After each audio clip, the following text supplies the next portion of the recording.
Hi there guys, in this video I will show you how to change primary email address on Facebook.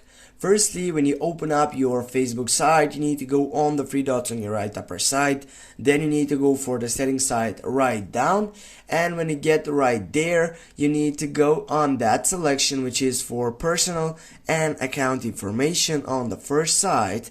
Then you're gonna find out that setup which is called contact info. Go on that selection, and now guys, as you can see right over here, you have, for example, both sides of adding email address. Go for add email address, and right over here it will shows up that setting in which first you need to add an additional email address, and then here you need to add the password of your Facebook. And when you click add email address, it will give you the chance to change to your primary email address on Facebook.